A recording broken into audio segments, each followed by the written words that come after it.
जननी मुखाम्बुजं विलोकमन्दस्मितचारुहासं प्रसन्तमन्यस्तनमङ्गुलीभिर्वन्दे यशोदान्तगतं मुकुन्दम्। पूज्य बाबा के चरणों में प्रणाम करते हुए आपसे दो चार बातें करेंगे, क्योंकि भगवान को भी शब्द प्रिय है, आदमी को तो प्रिय होगा। वो लिखा है ना, जो वही करो तिरव मत से परम ददा। जो रव करता है, रव माने शब्द से उनकी स्तुति करता है, उसको वो वर देते हैं। और जो वही करोति मदमत्स्य दमम विधत्ते। और जो मद करता है, अभिमान करता है, उसका दमन करते हैं। ये उनका स्वभाव है। तो स्वभाव जो है वो बदलता नहीं। स्वभाव अगर बदल जाए तो वो बस तो अपने रूप में नहीं रहते। अग्नि जो है वो दाहकता को छोड़ दे, अग्नि जलाने की शक्ति उसकी खत्म हो जाए तो वो अग्नि नहीं कही जाती, राख हो जाती। इसी तरह से तो जब ये प्रकृति के कार्य जड़ पदार्थ जो है अपने स्वभाव को नहीं छोड़ते, तो भगवान भी अपने स्वभाव को नहीं छोड़ते। उनका स्वभाव ही है कि वो स्तुति करने पर बल देते ही और मद होने पर उसका दमन करते ही हैं। ये भी स्वभाव, जो भी प्रसंग बनेगा उसमें वो मद का दमन करेंगे। तो शास्त्रों में हर जगह ये चीजें मिलती हैं, एक जगह नहीं मिलती। और स्तुति का शब्द का जो है कोई वो नहीं है कि एक निश्चित शब्द है उसी को आप हर जगह उसका प्रयोग करिए, या जो स्तुतिबद्ध काव्य है उन्हीं का प्रयोग करिए। आपने केवल भगवान की स्मृति किया और उस समय जो भी निकला आपके मुंह से वो शब्द जो है वही कल्याण करेगा।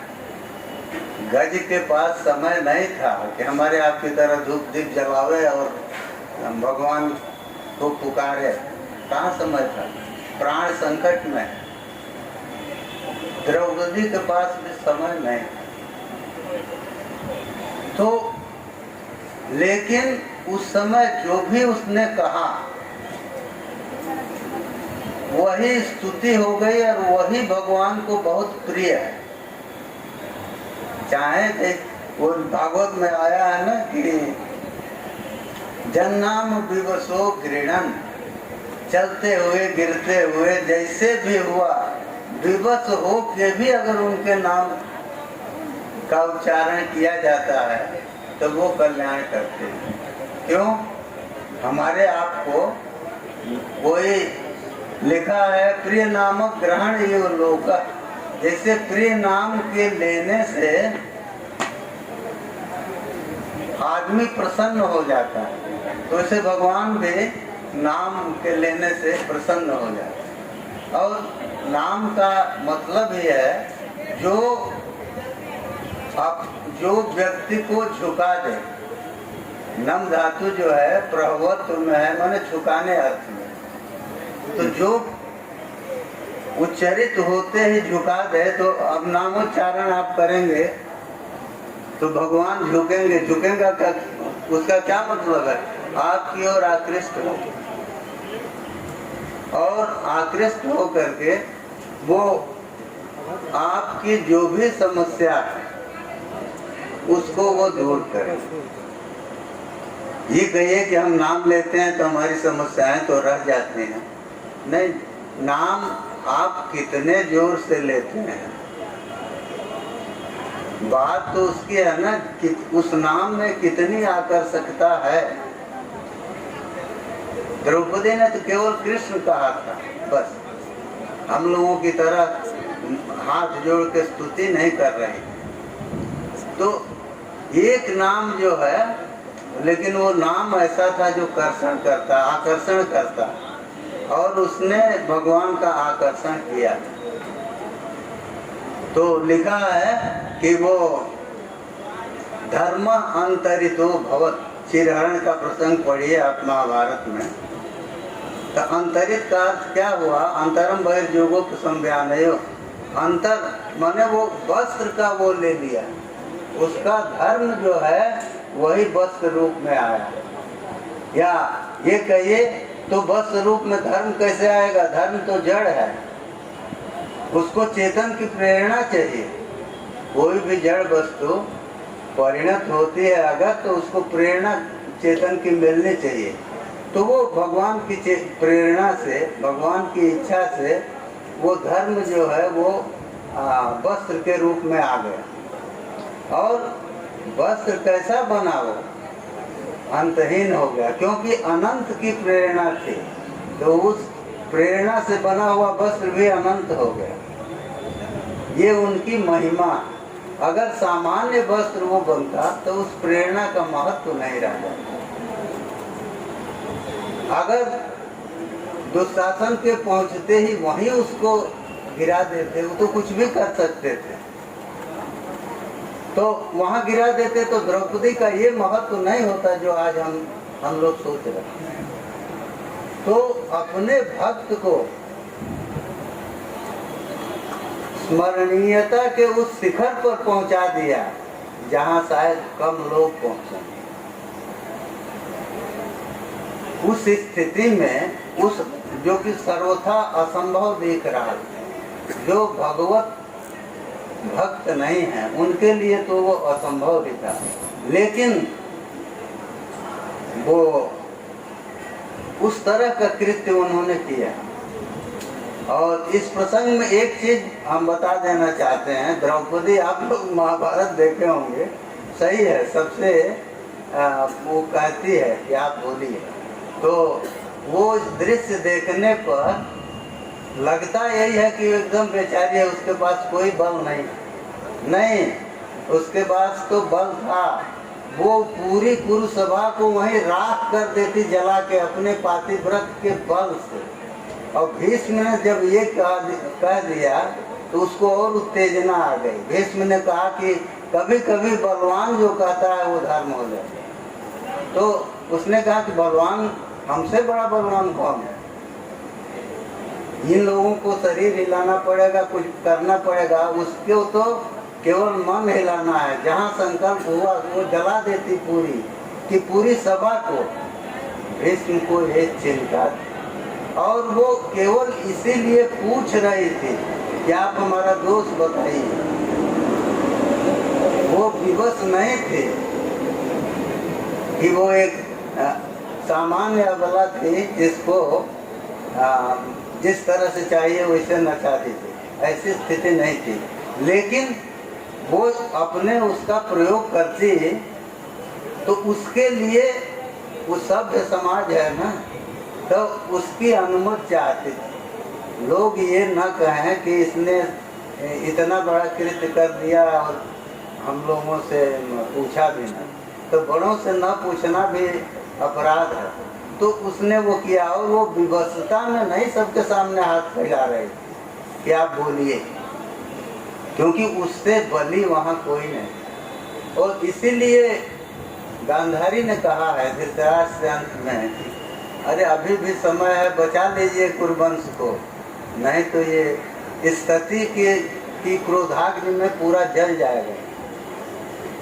तो ये फिर परिस्थिति वैसी बनी। धृतराष्ट्र प्रसन्न हुए और कहे कि आप, हम तुमको वर देते हैं। तो वर दिए, वो मुक्त किए लोगों को, लेकिन उनकी नियत साफ नहीं थी। उनको उसी समय रोकना चाहिए था जबकि वो द्रौपदी को दांव पर लगाने जा रहे। किसी ने इस बात को कहा नहीं कि अर्जुन बोले।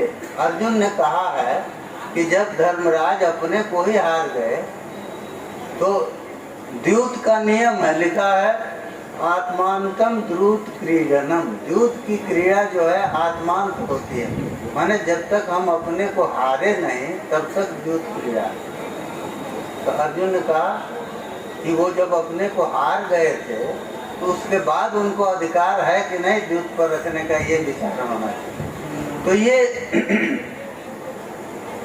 विचार नहीं किए लोग, कहना चाहिए। भीष्म के सामने दुविधा थी।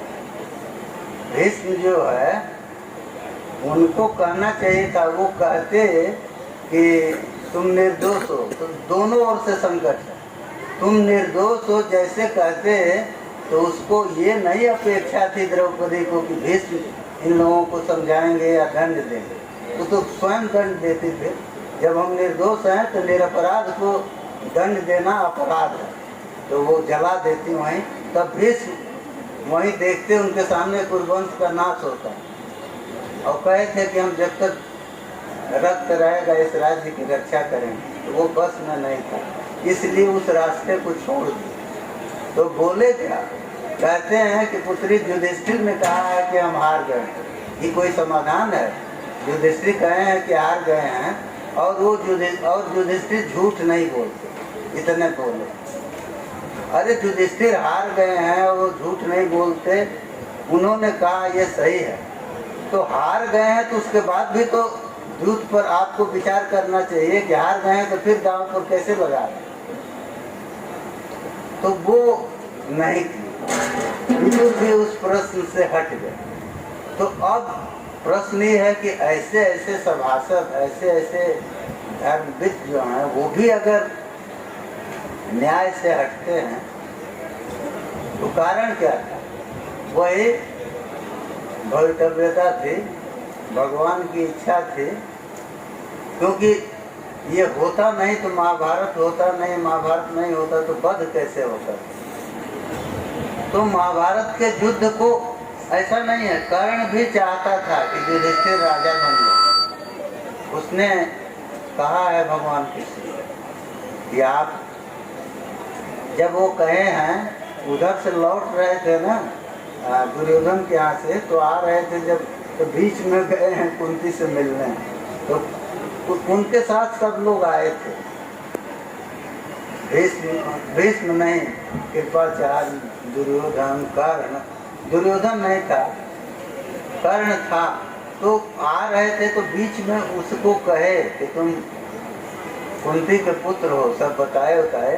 तो उसने कहा कि देखिए आप हमसे कह तो दिए, लेकिन ये बात युधिष्ठिर से मत कहिएगा, नहीं तो वो मुकुट ला के हमारे सिर पर, हमारे चरणों में रख देंगे, हम उसको उठा के दुर्योधन के सिर पर रख देंगे और दुर्योधन बिना युद्ध के राज्य पा जाए। हम नहीं चाहते कि अधर्म की जीत हो, युधिष्ठिर राजा बने, ये हम चाहते हैं, क्योंकि वो धार्मिक है। और वो राजा बनेंगे इसी तरह से कि जब युद्ध होगा, और कह दिया है पहले ही, कर्ण ने कहा है कि भीष्म भी मारे जाएंगे, द्रोण भी मारे जाएंगे, हम भी मारे जाएंगे, और अंत में विजय युधिष्ठिर की होगी और युधिष्ठिर राजा बनेंगे, इसलिए इसको होने दे। तो देखिए जिन परिस्थितियों में भी उन्होंने कहा, हमको यही आश्चर्य होता है कि कर्ण जैसा धार्मिक आदमी भी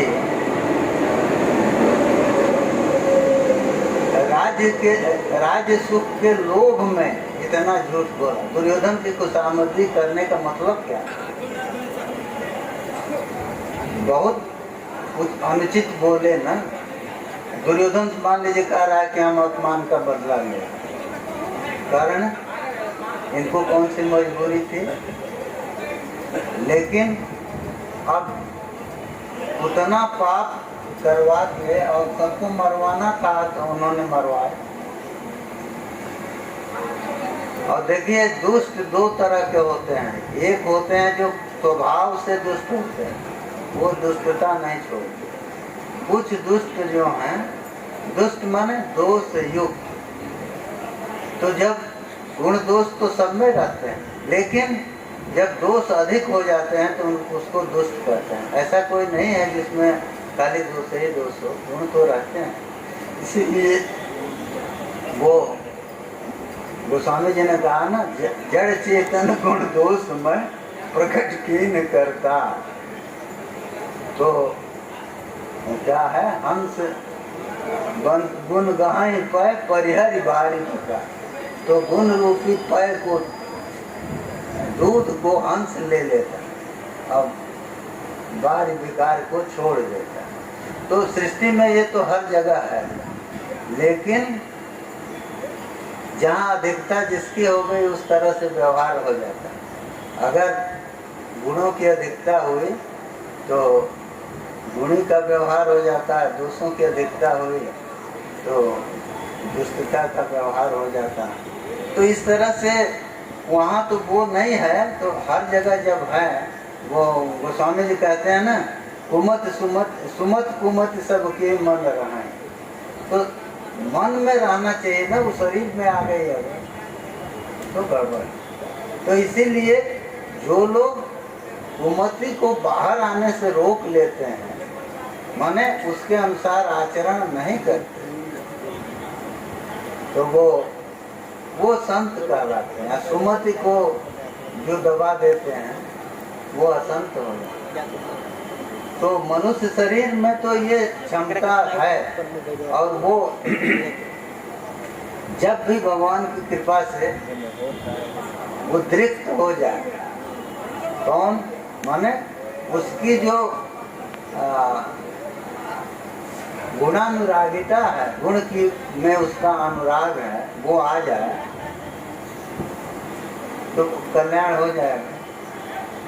हम लोग सोचते हैं बात सही कि जितना, एक दिन हम बाबा के यहाँ गए, अक्सर सुनाते हैं इसको, सुनाने लायक चीज है। तो बाबा हमारे मन में वो घूम रहा था कि ये बिना ज्ञान के मुक्ति नहीं होगी, और ज्ञान बड़ा कठिन है। गोस्वामी जी लिखे ना, ज्ञान पंथ कृपान के धारा, परत खकेश होत नहीं पा रहा।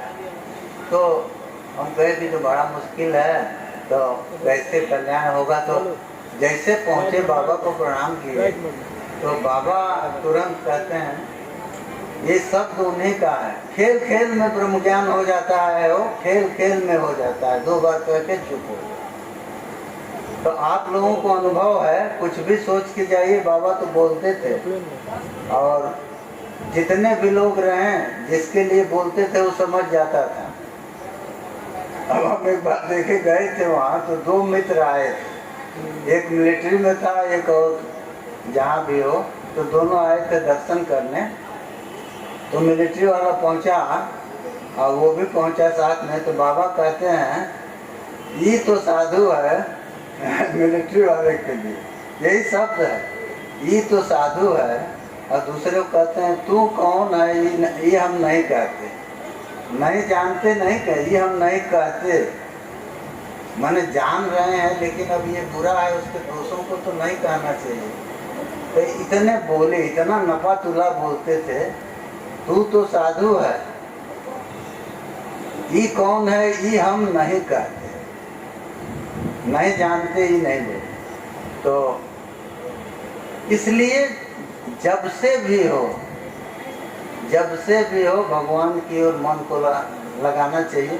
और देखिए हम तो देखते हैं, आप भी अनुभव करिए, मन कहीं भी जा रहा है, जोर जोर से भगवान का नाम लेना शुरू करिए, धीरे धीरे वो 5-7 मिनट में अपनी जगह पर आ जाए।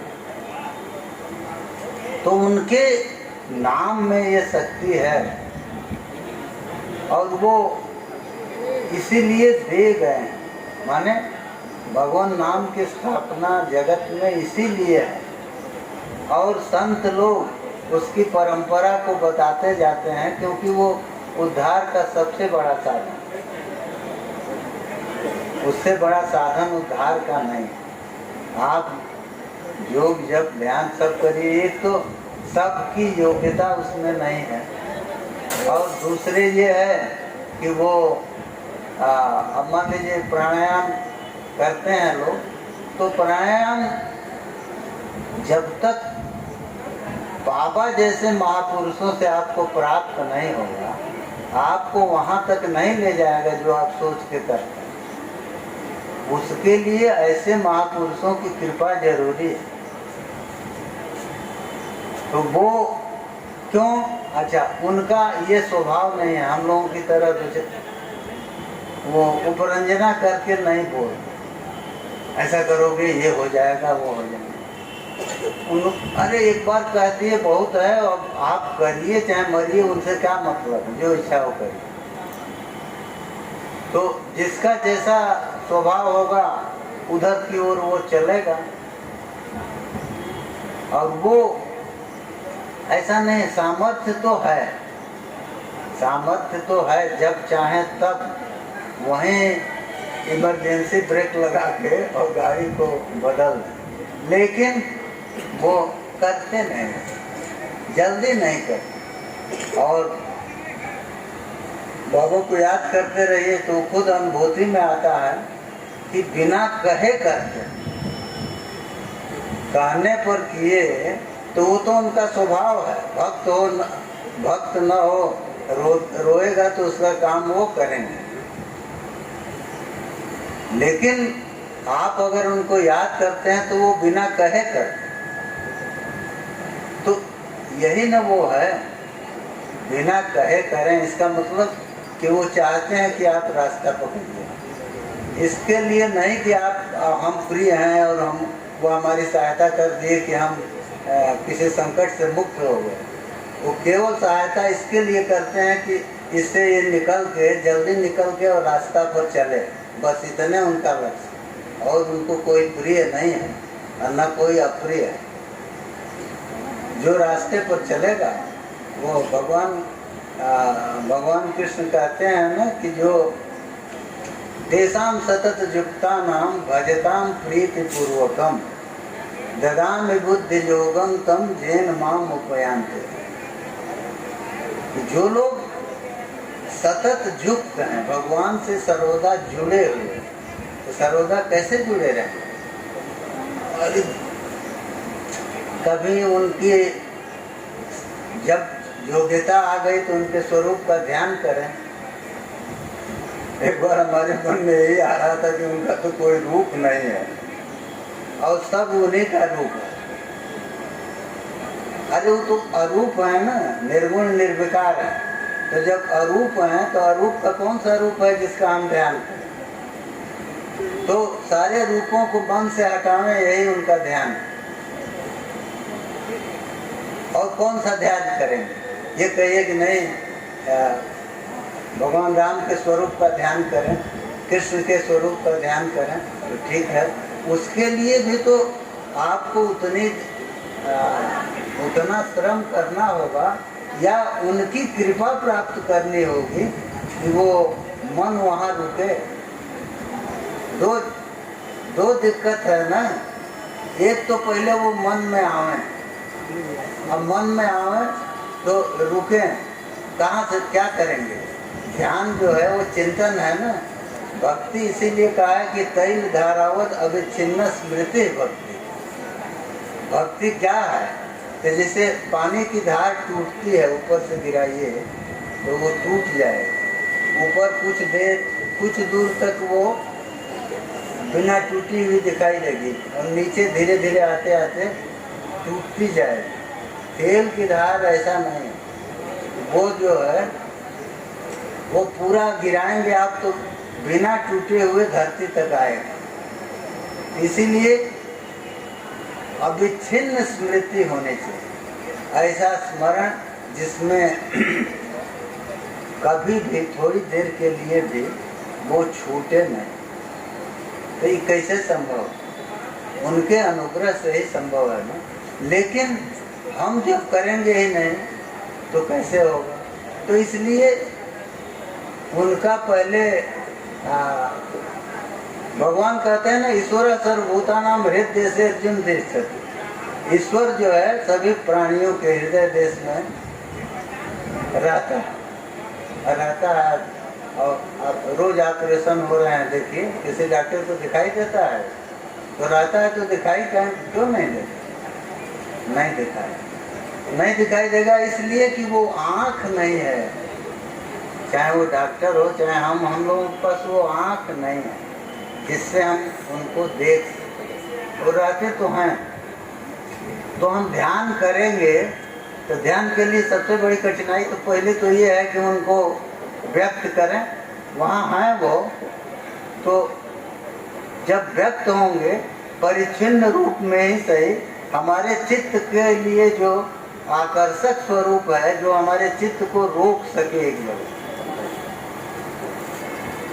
मन जो है, जैसे पहले आप लोग देखे होंगे वो डांवरी होती थी तो एक मेह में सभी बैल बांध दिए जाते और फिर उनको जब अभ्यास हो गया तो बिना मेह के भी वो हो जाता है। तो उसी तरह से मन जो है वो किसी न किसी अवलंब को पा के तब टिकता है और जन्म जन्मांतर से उसको यही अभ्यास है कि वो रूप की ओर आकृष्ट होता है, सुंदर शब्द की ओर आकृष्ट होता है। तो जब वो आकृष्ट होता है तो इसीलिए वो संसार में भागता है। तो भगवान का स्वरूप जो है वो जब उसका प्राकट्य हो जाएगा हृदय में तो उससे अधिक आकर्षक रूप तो कोई नहीं है। तो वो रूप आने के बाद मन फिर भीतर से नहीं निकले। तो हम प्रयास करके अगर उनको उनका की अभिव्यक्ति कर सके, उनकी ये कृपा तो है, वो रहते हैं और रहते हैं किस रूप में रहते हैं? मित्र के रूप में। लिखा है ना, द्वासुपर्णा सरिजा सखाया समानम वृक्षम परिसस्व जाते, दोनों मित्र और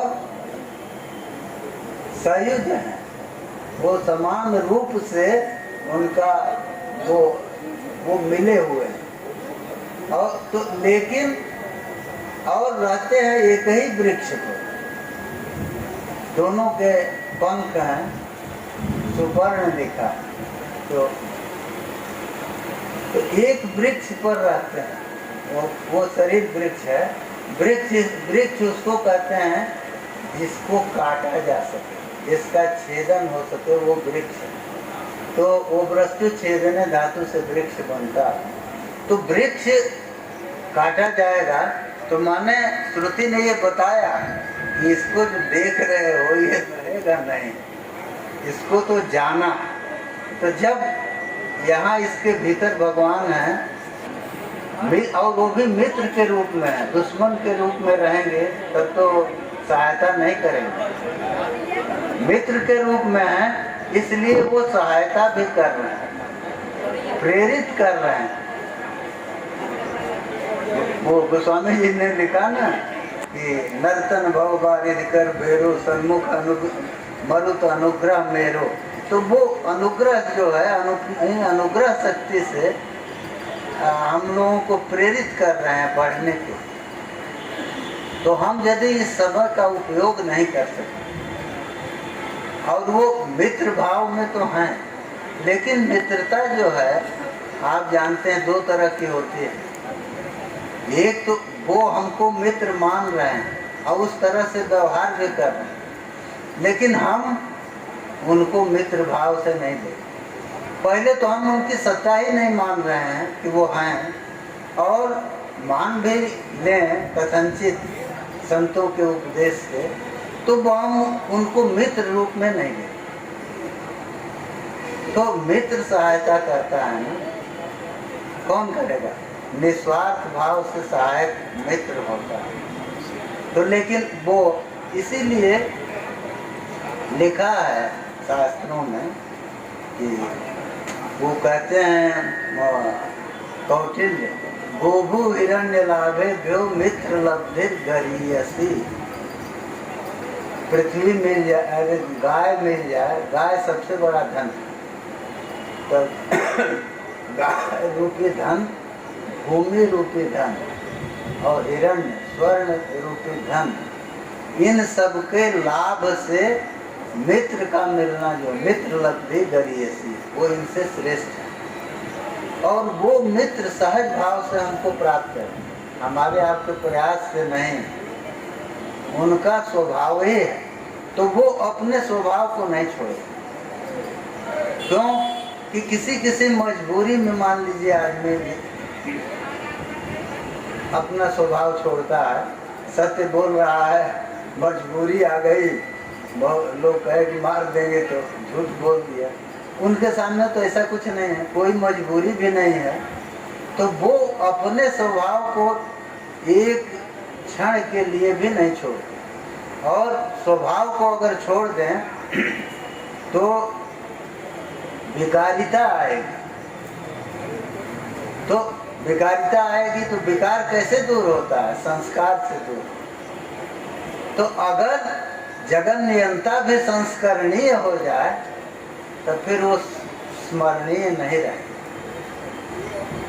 हमारी दृष्टि दोष की ओर जाएगी ना, क्योंकि हमारी दृष्टि तो दोष प्रवण है ही है, वो केवल दोषों को ही देखती। तो ईश्वर में कोई दोष नहीं।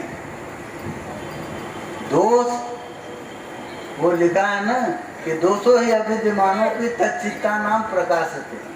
दोष अगर न भी रहे तो अगर दोष हमारे मन में है तो वो वहाँ दिखाई, उस वस्तु पे दिखाई देगा जिसको हम देख रहे। तो पहले हम दोष दृष्टि को छोड़ देंगे तो दोष का दिखना बंद हो जाएगा। तो अब देखिए, दिखना बंद होगा, इतना हमारा काम। उसने, वो सर्वसमर्थ है और गुण दोषमय संसार को बना दिया, तो हम उसको दूर कर देंगे कि दोष दूर हो जाए, हमारे करने से होगा? नहीं, दोष का दिखना बंद हो जाए, इतने हमारा काम है। वो तो दोष वहाँ रहेगा, क्यों कि वो सर्वशक्तिमान प्रभु की कृति है, उसको उन्होंने बनाया। इसीलिए उसमें आता है भागवत में कि जब इसने काली नाग ने वो सब उनको काटा है, सब किया है, तो स्तुति में कहता है ये तो हमारा स्वभाव है। सर्पा जात्युर मन में, वह कहते हैं कि हम लोग तो सर्प हैं और उसमें भी गुरु बहुत अधिक मन्यु क्रोध हमारे में। तो हमने तो अपने स्वभाव के अनुरूप कार्य किया, जो आपने दिया है स्वभाव हमको, उस स्वभाव के अनुसार हम काम किए। तो हम वो मानो कहता है कि हमारा दोष नहीं है ये, आप इसको हमारा दोष मत समझिए, हम तो अपनी प्रकृति के अनुसार कार्य करेंगे। अब आप उसको किस रूप में लेते हैं वो आपके ऊपर। तो ये देखिए, इसकी चर्चा हम इसलिए कर रहे हैं कि हम चाहे जो भी साधना कर लें, जो भी करें, संसार नहीं बदलता। ब्रह्मविद के लिए जगत तिरोहित थोड़े होता, जगत ऐसे ही रहता, उसकी दृष्टि बदलती है। हम लोग इसको सत्य समझते हैं और सत्य समझने के कारण इसमें हमारा आकर्षण हो। तो इतने से मन बाहर आ गया, इतने तो होना है। तो मन जब बाहर आ गया तो उपासना तो भीतर होनी है। तो भीतर उसको लाने के लिए ये जरूरी है कि जिन कारणों से वो बाहर निकल रहा है, उन कारणों की उपलब्धि भीतर हो जाए। जैसे रूप देखने के लिए वो बाहर जाता है, उसके लिए चक्षु का सहारा मिलता है। अब देखिए, भगवान ने, ब्रह्मा जी ने ये शरीर बनाया, इसमें खाली ब्रह्मा जी का वो नहीं है, इंद्रियों को साक्षात परमात्मा ने बनाया। इसीलिए इंद्रिय नाम, इंद्रेण परमात्मना सृष्टम इंद्रियम, ये पाणिनि ने इसके लिए एक सूत्र भी बना दिया। तो ये परमात्मा ने हमको दिया है इंद्रियों, और इन्हीं के माध्यम से वो बहिर्मुख करता है हमको, और उसी से सारा सृष्टि का खेल चल रहा है। तो ये परमात्मा की सृष्टि है। इंद्रिय शरीर जो है वो तो ठीक है, वो ब्रह्मा जी का बनाया हुआ है, इंद्रिय नहीं। माने ये कहिए सूक्ष्म शरीर कहिए, सूक्ष्म शरीर उनका बनाया हुआ नहीं। तो जब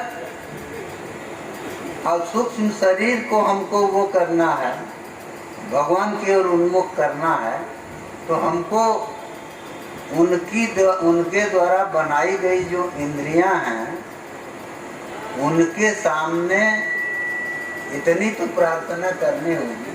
उनके सामने माना इंद्रियों के जो अधिष्ठाता देवता हैं उनको प्रसन्न करके हम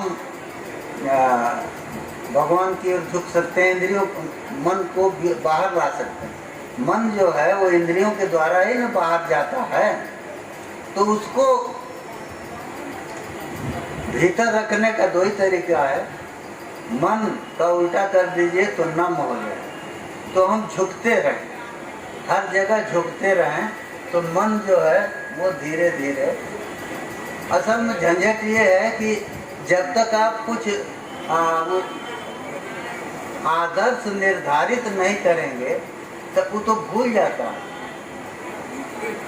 मन तो कुछ तो निर्धारित करना पड़ता है कि यहाँ तक। अब जैसे स्वामी राम तीर्थ जी ने ये निर्धारित किया था, हम बहुत दिन पहले उनका भाषण पढ़े थे, तो वो कहे कि किसी से मिलने के पहले तुम कुछ देर जैसे होता है, मान लीजिए कोई आपसे मिलने आया, आपने कहा अच्छा बैठा हो, तो अब जब आप जाएंगे, उन्होंने कहा कि ये सोच लो कि ये कौन है जिससे तुम मिलने जा रहे हो, जो तुमसे बात करेगा, जिसको तुम देखोगे, वो है क्या? वो तो शरीर है। तो वो जैसे इस समय दिख रहा है वैसे ही प्राण छूटने के बाद भी दिखाई देगा।